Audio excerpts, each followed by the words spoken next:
रह गई, पानी जो है निकल रही है।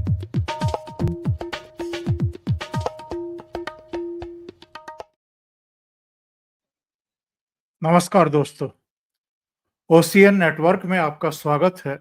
मैं हूं ओमकार चौधरी। आज 2-3 विषयों पर बात करेंगे और सबसे अहम विषय है हाँ। नोबेल का पीस प्राइज। डोनाल्ड ट्रंप तो बड़ी उम्मीद से थे, बड़ी लॉबिंग करा रहे थे। 7-8 देशों से तो उन्होंने नॉमिनेशन करा दिया था और लगातार बयानबाजी हो रही थी साहब। यहां तक कि पहली बार व्हाइट हाउस की प्रवक्ता ने प्रेस कॉन्फ्रेंस में पूरी दुनिया को बताया, पीस प्राइज कमेटी को भी बताया कि ट्रंप साहब ने कितने युद्ध रुकवा दिए, कितनी शांति कराई है। इसके बावजूद उनको शांति का नोबेल पुरस्कार नहीं मिला। पुरस्कार मिल गया वेनेजुएला की विपक्ष की नेता मारिया को।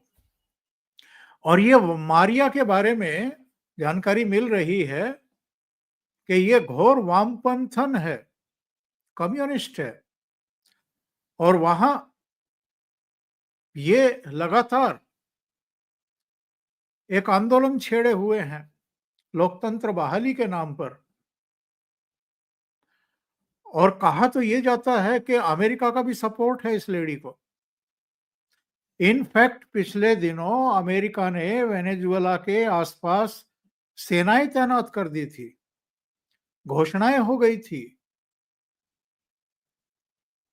तो ठीक है कि ट्रंप को पीस प्राइज नहीं मिला, लेकिन एजेंडा तो ये एक तरीके से जो कमेटी है वो अमेरिका का ही आगे बढ़ा रही है। और अभी शाम को मेरी बात हो रही थी आरएसएन सिंह साहब से। उनका कहना था कि अब आप देखिएगा, अभी तक तो मारिया को कोई नहीं जानता था, अब ये विश्व की जानी मानी हस्ती बन जाएंगी और वेनेजुएला के खिलाफ आप देखिएगा अमेरिका की और दूसरी जो आक्रामकता है वो दिखाई देगी आपको। और वेनेजुएला चूंकि तेल उत्पादन का एक प्रमुख केंद्र है, बहुत बड़ा केंद्र है, तो अमेरिका की टेढ़ी नजर हमेशा ऐसे देशों पर रहती ही है जहां उसकी कोई संभावना बनती हो। तो एक तो हम इस विषय पर बात करेंगे कि डोनाल्ड ट्रंप ने अपनी छिछालेदार भी करा ली, थोड़ी बहुत जो साख थी वो भी गंवा दी और कुछ नहीं मिला। बहुत परेशान होंगे। अभी तो खैर वहां सुबह हुई होगी, लेकिन पूरी रात करवट बदलते हुए बीती होगी और आने वाली रात में भी ठीक से नींद आएगी नहीं। अब देखते हैं कि वो बहाना क्या बनाते हैं पीस प्राइज ना मिलने को लेकर के। पर उन्होंने अपना सब कुछ दांव पर लगाया था और कई देशों के साथ तो रिश्ते बिगाड़ लिए, भारत के साथ रिश्ते बिगाड़ लिए, ये मैसेज देकर के कि देखिए मोदी जी ने मेरा नॉमिनेशन नहीं किया। बहरहाल कारण कुछ और भी हैं भारत के साथ तो उनके, और वो सबकी समझ में आ रहे हैं। दूसरा मुद्दा, कहीं से भी तो डोनाल्ड ट्रंप को अच्छी खबरें नहीं मिल रही हैं।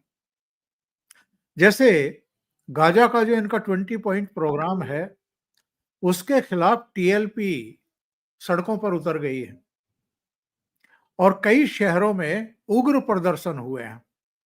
उनको रोकने के लिए कंटेनर वंटेनर जो भी ये कर सकते थे वो सब किया, लेकिन रोक नहीं पाए, क्योंकि ये जो टीएलपी की लीडरशिप है, ये मिनटों में, घंटों में, 1-2 दिन की कॉल पर लाखों की भीड़ इकट्ठा करने में सक्षम है वहां पर। तो इसको रोक पाना बड़ा मुश्किल होगा। तीसरा झटका एक्चुअल में भारत और ब्रिटेन ने दिया है। ब्रिटेन के प्रधानमंत्री करीब 125 का दल लेकर के, जिनमें उनकी कंपनियों के सीईओ, अलग अलग क्षेत्रों के बौद्धिक और दूसरे जितना भी उनका थिंक टैंक है, उसको लेकर के भारत आए। मुंबई में जो फिनटेक हो रहा था उसमें हिस्सा लिया और भारत की और प्रधानमंत्री नरेंद्र मोदी की भूरी भूरी प्रशंसा की। और कुल मिलाकर के दोनों देशों के बीच में 4,000 करोड़ से ज्यादा का एक समझौता हुआ। ब्रिटेन भारत को मिसाइल सप्लाई करेगा। तो ये अगेन डोनाल्ड ट्रंप के लिए एक बड़ा झटका है। ब्रिटेन के साथ हमारा एफटीए हो चुका है और ट्रंप जानते हैं कि 50% टैरिफ जो भारत पर थोपा था उसका कोई दूर दूर तक भी असर भारत के चेहरे पर, भारत की चाल ढाल में, भारत के कॉन्फिडेंस में दिखाई नहीं दे रहा है। तो मेरे साथ जुड़ गए हैं वीरेंद्र नाथ भट्ट साहब। उनको जोड़ लेते हैं और चर्चा को आगे बढ़ाते हैं। वीरेंद्र जी, बहुत स्वागत है आपका। नमस्कार। नमस्कार। तो वीरेंद्र जी, पहला झटका तो ट्रंप को ये कि जिसकी उम्मीद थी वो तो उनको नहीं मिला। पीस प्राइज तो नहीं मिला उनको। पीस प्राइज मिल गया वेनेजुएला की नेता विपक्ष को या विरोधी दल की नेता को, मारिया को। क्या कहेंगे? वही है जो प्राचीन ज्ञान है, जो प्राचीन परंपरा है और जो हमारा जो प्राचीन विजडम है। दुविधा में दोनों गए, माया मिली न राम। डोनाल्ड ट्रंप को न तो शांति मिली, न शांति पुरस्कार मिला, और मोदी से बैर अलग ले लिया। और मई में जब ऑपरेशन सिंदूर समाप्त हुआ था 9 मई को, तब से लेके अब तक 48 बार बयान दिया है डोनाल्ड ट्रंप ने कि मैंने इंडिया पाकिस्तान के बीच में सीज फायर कराया। और जब उनका खुद मन नहीं भरा तो उन्होंने जो जो व्हाइट हाउस के प्रवक्ता से भी कहलवा दिया, और उसने पूरी लिस्ट गिनाई कि ट्रंप ने कितनी जगह सीज फायर कराया है। और बदहवासी का ये आलम है कि अमेरिका ने अपने B-52 बॉम्बर का इस्तेमाल किया और अफगान और ईरान में बम बरसाए जून के महीने में, जब इजराइल और ईरान का ब्रीफ वॉर हुआ था। और उसके बाद वो कह रही है कि हमने ईरान इजराइल के बीच में हमने सीज फायर कराया। और इस वॉर में जो नुकसान हुआ है इजराइल का, वो कम से कम हुआ है $50 बिलियन का। क्योंकि बैलिस्टिक मिसाइल जो 2,000-2,500 किलोमीटर की रेंज की होती है, उसको रोक पाना आसान काम नहीं होता है। और अगर एक साथ अगर 800 मिसाइलें आ रही हैं, तो 2, 4, 10, 20 तो आप रोक सकते हैं। 100, 100, 150 मिसाइलों को काउंटर कर पाना और न्यूट्रलाइज कर पाना असंभव होता है। भारत के ऊपर भी पाकिस्तान ने बैलिस्टिक मिसाइल फायर की थी, लेकिन उसके पास जितनी थी वो इंडिया ने सारी काउंटर कर ली। अगर एक भी मिसाइल पंजाब, हरियाणा, दिल्ली में लैंड कर गई होती, तो उससे भयंकर तबाही होने वाली थी। तो खैर इंडिया में नहीं हुआ। और इंडिया ने बचा लिया, इजराइल नहीं बचा पाया। और आप ये देखिए कि डोनाल्ड ट्रंप कितने ज्यादा बदहवास थे कि नेतन्याहू पे दबाव डाल करके, कतर पे दबाव डाल करके, इजिप्ट पे दबाव डाल करके गाजा पीस अकॉर्ड जल्दबाजी में साइन कराया गया कि साहब इससे पहले कि पीस प्राइज अनाउंस हो जाए, ये खबर चली जाए कि साहब जो है वहां शांति हो गई। और आज तक जो है इजराइल ने बम बरसाए हैं गाजा में। हालांकि जो हॉस्टेज हैं वो हमास ने रिहा कर दिए हैं, और इजराइल ने भी जो उनके कैदी थे जिनको अरेस्ट किया गया था, वो भी बड़ी संख्या में आज इजराइल ने रिहा कर दिए हैं। लेकिन अभी वहां पे अभी दूर दूर तक पीस का पता नहीं है।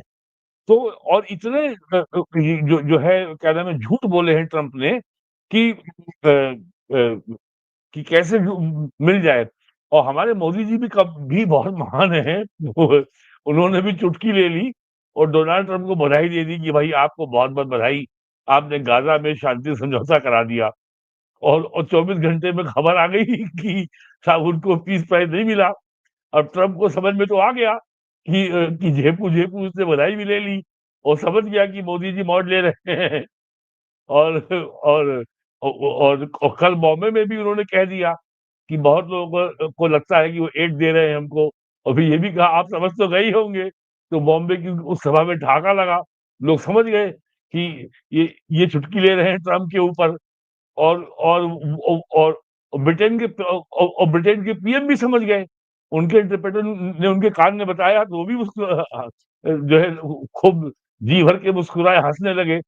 तो डोनाल्ड ट्रंप को कोई ये मालूम होना चाहिए, तुम 4 साल के प्राइम मिनिस्टर हो, हमारे मोदी जी 50 साल से राजनीति में हैं।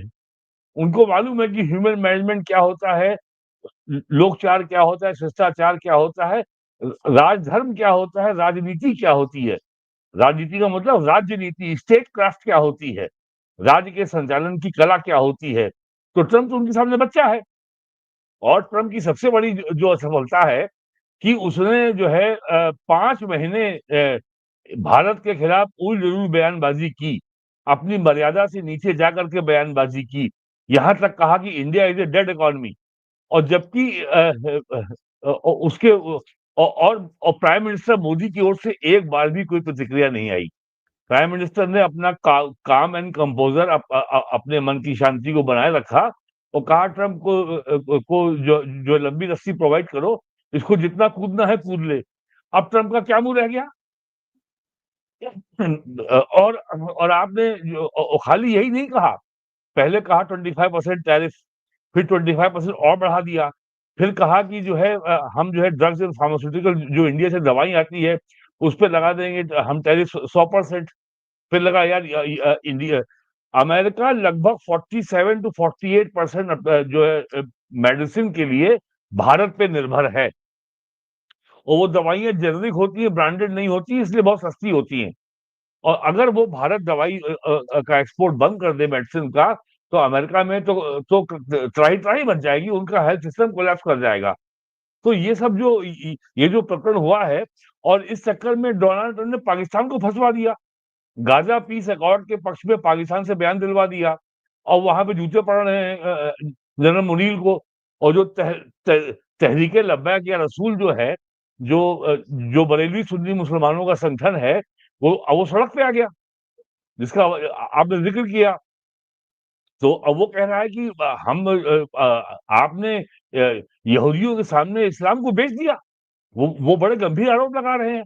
शहबाज शरीफ को मालूम है कि उनकी औकात क्या है। वो इलेक्टेड प्राइम मिनिस्टर तो है नहीं, वो तो बैकडोर से पीएम बने और वो भी उनके ऊपर अमेरिकी आशीर्वाद है। और डोनाल्ड ट्रंप को जिस तरीके से इस समय ज़रूरत है रेयर अर्थ मिनरल की, वो 2-2 बार मिल रहा है सैयद मुनीर से व्हाइट हाउस में। अमेरिका में ऐसा कभी नहीं होता कि कोई chief of the army staff से जो है जनरल से अमेरिकी प्रेसिडेंट मिले। अमेरिकी प्रेसिडेंट केवल जो हेड्स ऑफ स्टेट से मिलता है, प्रेसिडेंट से या प्राइम मिनिस्टर से, और वो मिल रहे हैं। तो ये सब जो तमाशा हो रहा है और यहाँ नरेंद्र मोदी चुपचाप अपना शान बैठे हुए हैं। वो अपना कहीं पे जो है मेट्रो रेल का उद्घाटन कर रहे हैं, कहीं एयरपोर्ट का उद्घाटन कर रहे हैं, कहीं वो बिहार जा रहे हैं। अभी और उनको इस महीने भी बिहार जाना है। बड़े-बड़े प्रोजेक्ट्स का उद्घाटन वो कर रहे हैं। अभी नवंबर में उनको अयोध्या भी आना है। राम मंदिर का जो उसका काम पूरा हो रहा है और उसमें होना है ध्वजारोहण। उसमें प्राइम मिनिस्टर आएँगे। तो ये लोगों को समझना चाहिए कि आज की तारीख में भारत में लोगों में चर्चा ज़्यादा नहीं हो रही है, लेकिन पूरे वेस्टर्न यूरोप में, पूरे अमेरिका में, वेस्टर्न वर्ल्ड में, अफ्रीका में, ग्लोबल साउथ में ये चर्चा हो रही है कि यूरोप के बाहर, एशिया में, चाइना के अलावा केवल भारत पहला देश है, जिसने डोनाल्ड ट्रंप से सीधे मुकाबला किया। और और सीधे चुनौती दी है कि हम आपकी मनमानी की बातों को नहीं मानेंगे। कुछ भी हो जाए हम अपने राष्ट्रीय हितों से समझौता नहीं करेंगे। और आज जो घोषणा नॉर्वे से नोबेल प्राइज़ की उससे नई एक समस्या ये हो गई है कि डोनाल्ड के जो अमेरिका में विरोधी हैं, वो हैं वामपंथी हैं सारे डेमोक्रेट। और डोनाल्ड ट्रंप जो है अब खुल के कहने लगा है कि डेमोक्रेट्स आर लेफ्टिस्ट। तो इससे जो है अमेरिका की राजनीति में जो कम्युनिस्टों को जो नई ताकत मिली है, ये आने वाले दिनों में डोनाल्ड ट्रंप के लिए समस्या पैदा करेगी और उनकी चुनौती बढ़ेगी। तो डोनाल्ड ट्रंप को जो है जो मैंने कहा न माया मिली न राम और दुविधा में दोनों गए। तो उनको नोबेल पीस प्राइज़ तो मिला ही नहीं, अमेरिका में उनकी डोमेस्टिक राजनीति में, घरेलू राजनीति में डोनाल्ड ट्रंप के लिए अब चुनौतियाँ बढ़ जाएँगी। और बिल्कुल। डोनाल्ड ट्रंप वेनेजुएला पे हमला करने की योजना बना रहे थे। तो जो अगर अगर इन्होंने अब हमला किया वेनेजुएला पे, तो पूरे यूरोप में भी जो है लेफ्ट के लोग जो कम्युनिस्ट हैं, फ्रांस में, जर्मनी में, ब्रिटेन में, स्पेन में, हॉलैंड में, 2 दर्जन देशों में और इटली में लेफ्ट बहुत मजबूत है। जितने देशों में फिलिस्तीन के पक्ष में बड़े-बड़े प्रदर्शन हुए हैं, वो सारे के सारे प्रदर्शन कम्युनिस्टों ने ऑर्गेनाइज़ किए हैं। और यूरोप के लगभग हर बड़े देश में ऐसे प्रदर्शन हुए हैं, उनकी संख्या लगभग 2 दर्जन है।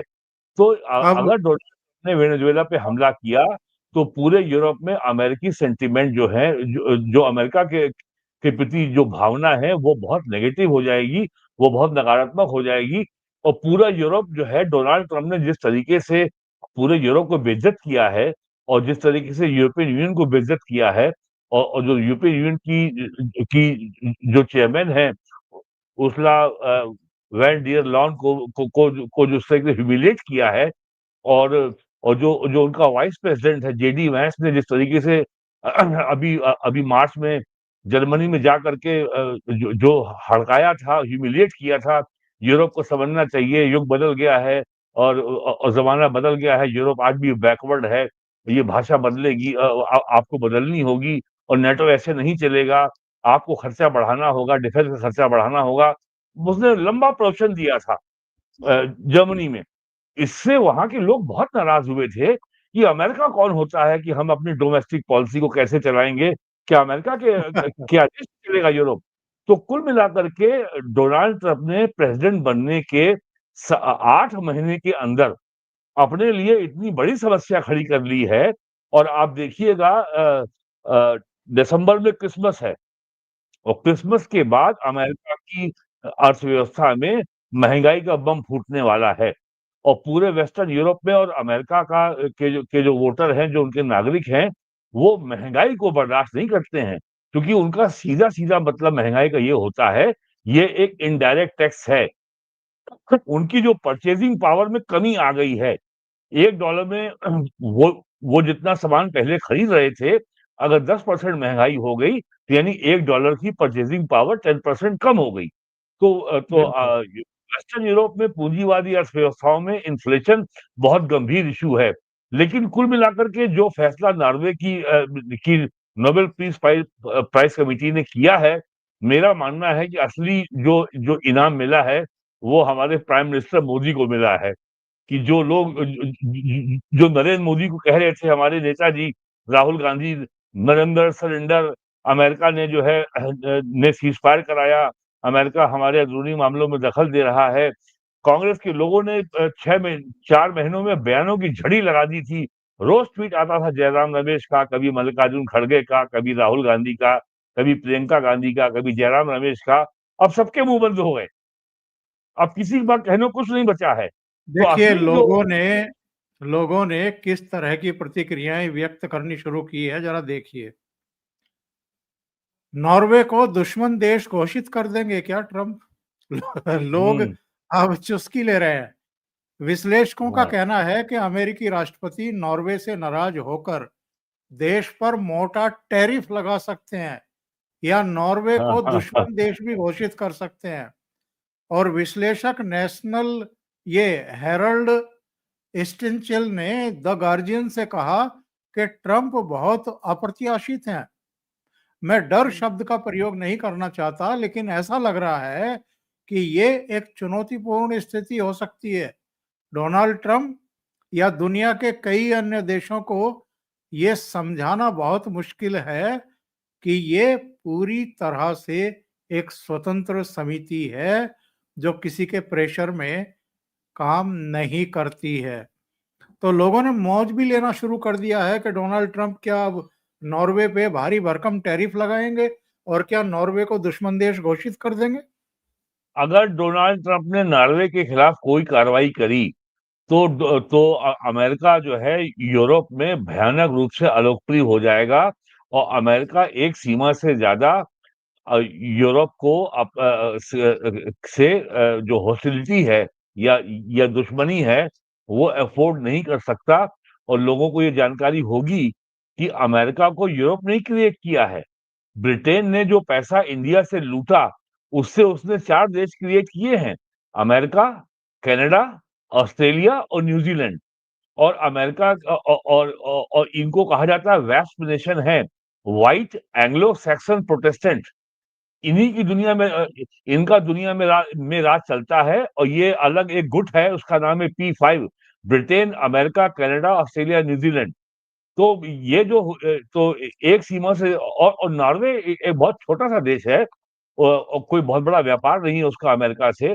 तो अगर उसके ऊपर ये अगर कोई भी इन्होंने कोर्सिव एक्शन लिया, कोई भी कार्रवाई की जो उत्पीड़क कार्रवाई के दायरे में आती है, या कोई भी हॉस्टाइल एक्शन लिया, तो अमेरिका में ही इसका बहुत बहुत बड़ा विरोध होगा, क्योंकि यूरोप का ऐसा कोई भी एक देश नहीं है जिसकी बड़ी संख्या में नागरिक अमेरिका के नागरिक ना हो। अमेरिका की जो व्हाइट आबादी है, वो 100% जो है उसका ओरिजिन यूरोप का है। और सेकेंड वर्ल्ड वॉर के समय व्हाइट आबादी की संख्या 85% से ऊपर थी, आज वो घट के 58% पे आ गई है। और जो नॉन व्हाइट हैं, जो हिस्पैनिक हैं, जो साउथ अमेरिकन हैं, जो ब्लैक्स हैं और जो एशियंस हैं, उनकी संख्या 40% की ऊपर हो गई है। इसीलिए डोनाल्ड ट्रंप जो है इमिग्रेशन पे इतना काबू कर रहा है, ताकि अमेरिका में व्हाइट की मेजॉरिटी बनी रहे। तो अब ट्रम्प और ट्रम्प का जिस तरह का बिहेवियर है, वो बहुत ही अनप्रिडिक्टेबल है। उनका बारे में ये पता नहीं होता कि वो कब क्या करने वाले हैं। तो अगर ट्रम्प ने गुस्से में कोई बदले की कार्रवाई की, कोई ऐसी कार्रवाई की जिससे ये संदेश गया कि ये प्रतिशोध की कार्रवाई है, तो इससे लॉन्ग टर्म में अमेरिका का भी नुकसान होगा, डोनाल्ड ट्रम्प का भी नुकसान होगा। चलिए अगली खबर पर बढ़ते हैं। तो ये एक झटका तो ये दिया नॉर्वे की पीस प्राइज कमेटी ने, दूसरा झटका मिला है भारत से और ब्रिटेन से। देखिए, हम्म। भारत और ब्रिटेन के बीच में एफटीए तो पहले ही साइन हो चुका है। जुलाई में प्रधानमंत्री लंदन गए थे और वहां पर सिग्नेचर हुए थे। अभी ब्रिटेन के प्राइम मिनिस्टर 125 अपने सरकार के प्रतिनिधियों और जो थिंक टैंक है अलग अलग क्षेत्रों का, और जो टॉप के सीईओ हैं वहां के, उनके साथ आए थे। और जरा एक नजर इस खबर पर डाल लेते हैं कि दोनों देशों के बीच में एक्चुअल में कितने महत्वपूर्ण करार हुए हैं। जी, स्क्रीन साझा कर लेते हैं दर्शकों के साथ। ये देखिए, मोदी बोले ब्रिटेन खालिस्तानियों पर एक्शन ले, कट्टरपंथ को लोकतंत्र में जगह नहीं मिले। भारत ब्रिटेन के बीच 4200 करोड़ रुपए की मिसाइल डील। और प्रधानमंत्री नरेंद्र मोदी ने भी ट्वीट किया है। उन्होंने लिखा है कि स्टारमर के साथ शिक्षा के क्षेत्र का अब तक का सबसे बड़ा और प्रभावशाली प्रतिनिधिमंडल आया। यह बहुत खुशी की बात है कि यूके की 9 यूनिवर्सिटीज भारत में कैंपस खोलने जा रही हैं। और साउथहैम्पटन यूनिवर्सिटी के गुड़गांव कैंपस का जो हाल ही में उद्घाटन हुआ है, वो छात्रों का पहला, गुरुग्राम में जो है ये उद्घाटन हुआ है, छात्रों का पहला समूह प्रवेश भी इसमें ले चुका है। हाँ, यानी 9 हाँ। यूनिवर्सिटी भारत आ रही हैं। इसके अलावा 4200 करोड़ रुपए की मिसाइल डील हुई है। तो इस समय भारत जो अपना स्ट्रेंथन कर रहा है रक्षा सुरक्षा के क्षेत्र में, उसमें भी एक अहम समझौता हुआ है। और ये ब्रिटेन और भारत के बीच जो नया करार हुआ है, ये एक नया रिश्ता जो बन रहा है फिर से, जो एक सुप्त अवस्था में हम देख रहे थे कि ट्रेड डील पिछले 3.5-4 साल की वार्ता के बाद भी सिरे नहीं चढ़ पा रही थी। ये कहना चाहिए कि ये अगेन डोनाल्ड ट्रंप के लिए सबक भी है और एक झटका भी है। वीरेन जी, देखिए, ऐसा है कि आपको याद होगा कि ब्रिटेन जो है ईयू का मेंबर था, यूरोपियन यूनियन का मेंबर था। और यूरोपियन यूनियन के मेंबर्स में ये एग्रीमेंट है कि जो 28 या 29 जो मेंबर स्टेट्स हैं, उनके नागरिक एक दूसरे देश में बिना किसी वीजा के आ जा सकते हैं, फ्री ट्रैवल है। तो इस फ्री ट्रैवल का लाभ उठा करके बड़ी संख्या में अवैध घुसपैठिए या इमिग्रेशन बहुत बढ़ रहा था ब्रिटेन में। इसी से डर के उन्होंने जो है ईयू से वो अलग हो गए, यानी एग्जिट कर गए। उसका नाम दिया गया ब्रेक्जिट। तो ब्रेक्जिट उसके की बाद तरफ। से जो है, हाँ, तो उसके बाद से जो 27-28 जो जो जो देश थे यूरोपियन यूनियन के, उससे ब्रिटेन का फ्री ट्रेड बंद हो गया था। तो फ्री ट्रेड बंद होने के बाद ब्रिटेन को बहुत ज्यादा सख्ती से वो बहुत ही डेस्परेट हालत में था ब्रिटेन की, उसको एक बाजार चाहिए, उसको एक ट्रेडिंग पार्टनर चाहिए। तो वो उसको जो है वो जो है उसको उसको इंडिया मिला। तो इंडिया, और कम से कम 5 या 6 प्राइम मिनिस्टर ब्रिटेन के थे जो पूरी ताकत लगा दिए थे, लेकिन डील नहीं हो पाई। और डील केवल इसलिए नहीं हो पा रही थी कि भारत ने कहा था कि हम ब्रिटेन को किसी भी किस्म की कोई रियायत नहीं देंगे। ब्रिटेन अब ये भूल जाए कि वो कभी जो है उसका भारत पे राज था, या कोई वो विश्व की महाशक्ति है। जो आपकी ताकत है उतना हम देंगे।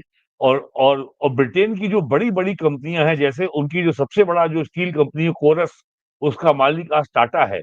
उनकी सबसे बड़ी ऑटो कंपनी है लैंड रोवर जैगुआर, उसका मालिक टाटा है। उनकी सबसे बड़ी जो बेवरेज कंपनी है, चाय, जो तमाम कोल्ड ड्रिंक और पेय पदार्थ बनाती है और चाय बनाती है, वो जो है टाटा, वो हो गई है। तीनों का मालिक टाटा हो गई है। ब्रिटेन की लगभग सारी जो जो जो कंपनियां हैं आईटी सेक्टर की, या तो टीसीएस ने एक्वायर कर ली हैं, टाटा ने एक्वायर कर ली हैं, या वो एक्वायर इन्फोसिस ने, या फिर या उसने हिंदुस्तान कंप्यूटर्स लिमिटेड ने।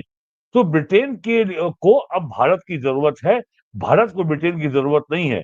भारत का ये लाभ होगा कि ब्रिटेन के जरिए भारत का बहुत बड़ा सामान, जो 54 कॉमनवेल्थ देश हैं, वो सीधे अब जा सकता है। कॉमनवेल्थ देश वो हैं जो जो सेकेंड वर्ल्ड वॉर तक या 1980 तक ब्रिटेन की कॉलोनी थे, जैसे जैसे भारत था। तो उन देशों का समूह को कहते हैं राष्ट्रमंडल देश, यानी कॉमनवेल्थ नेशन, उनमें जाएगा। तो भारत का और सबसे बड़ी बात ये है कि दुनिया में भारत सुपर पावर इसलिए नहीं कि हमारे पास बहुत बड़े एटम बम और हमारे पास मिसाइल हैं और बड़े बॉम्बर्स हैं और B-52 F-16 है। इंडिया आज सुपर पावर इसलिए है कि भारत के पास उपभोक्ता वर्ग है, कंज्यूमिंग पॉपुलेशन है। भारत में फास्टेस्ट ग्रोइंग मिडिल क्लास है, जिसकी परचेजिंग पावर लगातार बढ़ रही है। इसलिए अब जैसे अभी अमेरिका ने कहा कि नेटो देश जो जो जो यूरोप के मेंबर हैं, नॉर्थ अटलांटिक ट्रीटी अलायंस के ऑर्गेनाइजेशन के जो मेंबर हैं, वो अपनी सेना बढ़ाएं।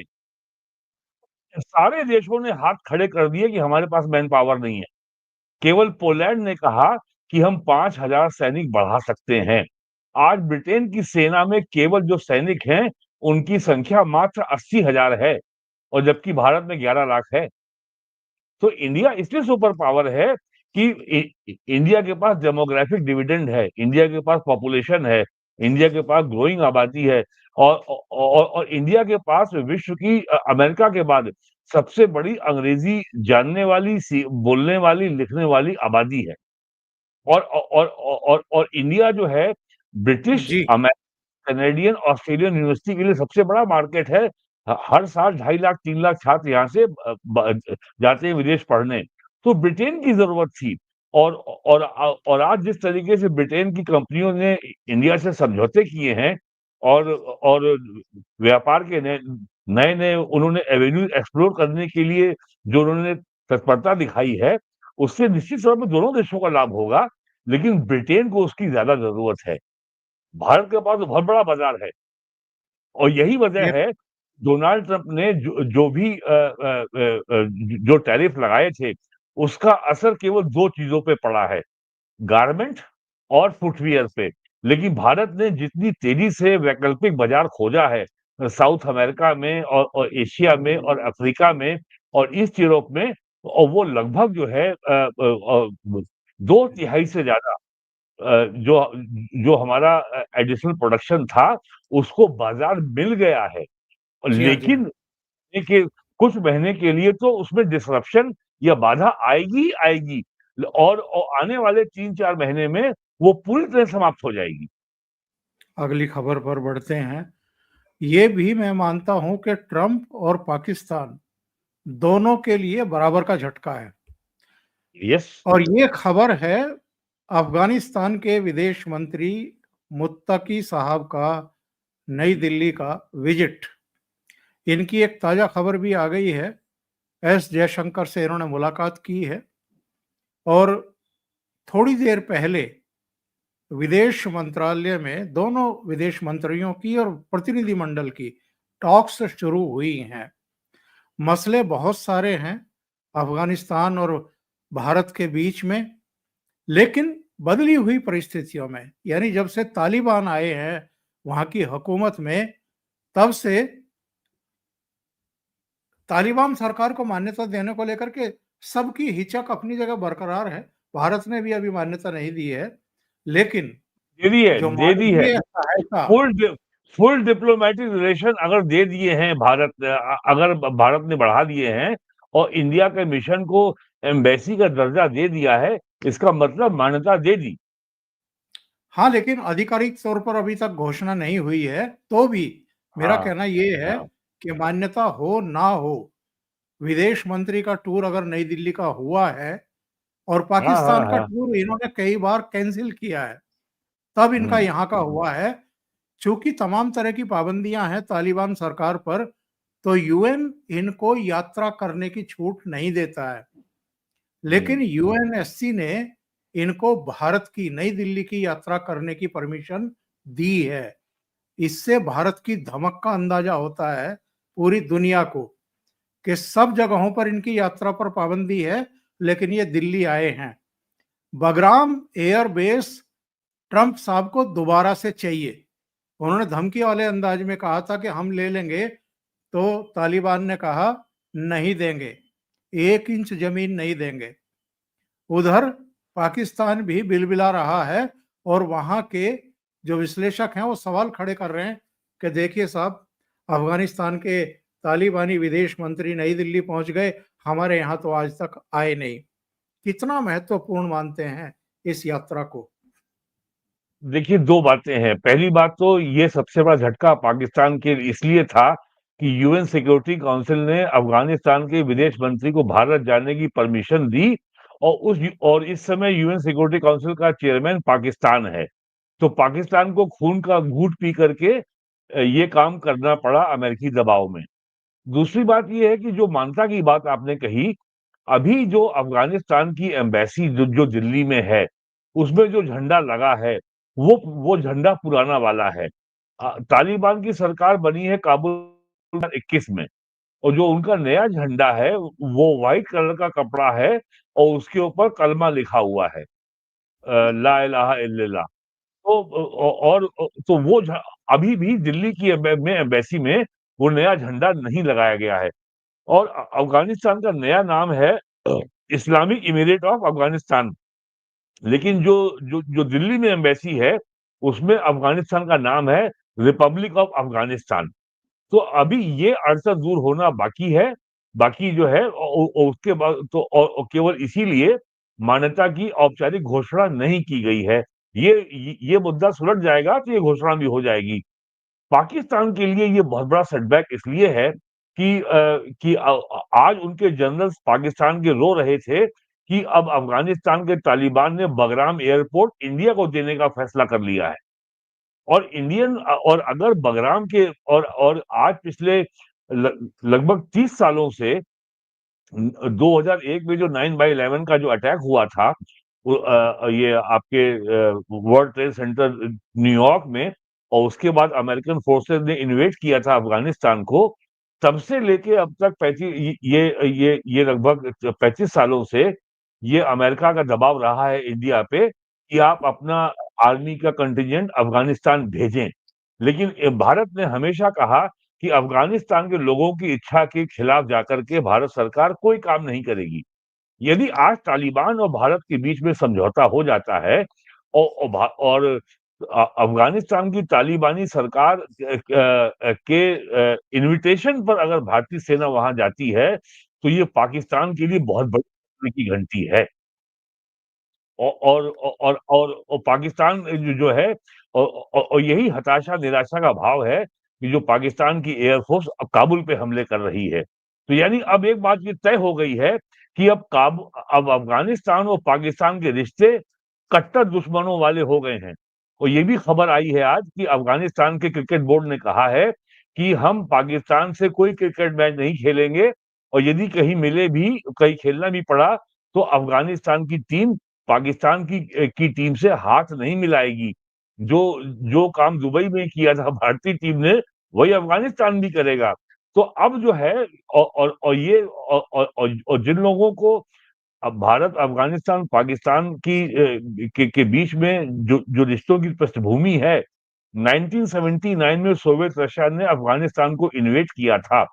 और उसके बाद पाकिस्तान को अमेरिका ने अरबों डॉलर की मदद की, और वहां पे जिहाद को उन्होंने स्पॉन्सर किया था, और उसी जिहाद को चलाने के लिए तालिबान का जन्म हुआ था।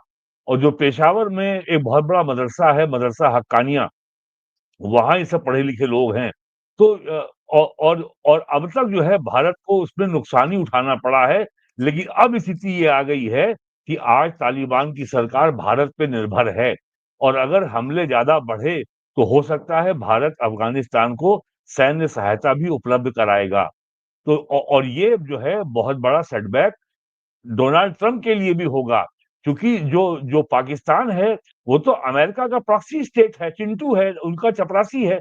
जो चाहते हैं वो बिल्कुल। कराते हैं अफगानिस्तान और सॉरी पाकिस्तान से। और जो जो पाकिस्तान का डिफेंस मिनिस्टर, वो तो ऑन रिकॉर्ड ये बयान दे चुका है टीवी चैनल के इंटरव्यू में कि हम तो अमेरिका का डर्टी मैन जॉब करते हैं। जो अमेरिका हमसे गंदे काम करवाना चाहता है, वो हम करते आए, हम कहाँ से जिम्मेदार हैं। तो ये जो घटनाक्रम हुआ है अफगानिस्तान के विदेश मंत्री आने का, ये पाकिस्तान के साथ साथ डोनाल्ड ट्रंप के लिए भी बहुत बड़ी बुरी खबर है। और वास्तव में अगर ये खबर सही है कि बगराम एयरपोर्ट पे भारतीय सेना बैठने जा रही है, तो ये अमेरिका में भूचाल ला देगा ये वाली घटना। और ये जो टीएलपी के लड़ाके इस्लामाबाद की सड़कों पर उतर पड़े हैं, कंटेनर वंटेनर सब उखाड़ करके फेंक दिए। और अरे इन इस्लामाबाद में कल तो नेट बंद कर दिया गया, इंटरनेट बंद कर दिया गया था। वहां इतना संकट हो गया है। ये जो है, ये जो 20 पॉइंट प्रोग्राम गाजा को लेकर के पाकिस्तान सरकार ने पहले पार्लियामेंट में कहा कि नहीं नहीं, ये तो ट्रंप साहब का अपना प्रोग्राम है, हमारा नहीं है। लेकिन बाद में कहीं से कोई प्रेशर पड़ा और बाद में उन्होंने कहा कि नहीं नहीं, वो ठीक है, अब हम इसको स्वीकार कर रहे हैं। तो टीएलपी जो है वो सड़कों पर आ गई है। ये केवल पाकिस्तान सरकार के खिलाफ नहीं, ये ट्रंप साहब के खिलाफ सड़कों पर आई है एक तरीके से। देखिए, पाकिस्तान के लोग जो हैं इस्लाम का जो है को वहां कहते हैं लाहौरी चूरन। ये दिन भर इस्लाम इस्लाम जपते हैं। लेकिन ये पाकिस्तान की सेना के पंजाबी जनरल डॉलर के लिए कुछ भी कर सकते हैं। लोगों को आज ये बात करते हैं फिलिस्तीन की। 1970 में जॉर्डन में पाकिस्तान की सेना की ब्रिगेड गई थी, और उसको लीड किया था मेजर जनरल जियाउल हक ने, जो बाद में पाकिस्तान का chief of the army staff बना और वहां का राष्ट्रपति बना। इन्होंने जॉर्डन में घुस करके जॉर्डन के शाह हुसैन के इशारे पर हजारों फिलिस्तीनियों का नरसंहार किया था, क्योंकि वो जॉर्डन की सरकार के लिए खतरा बन रहे थे।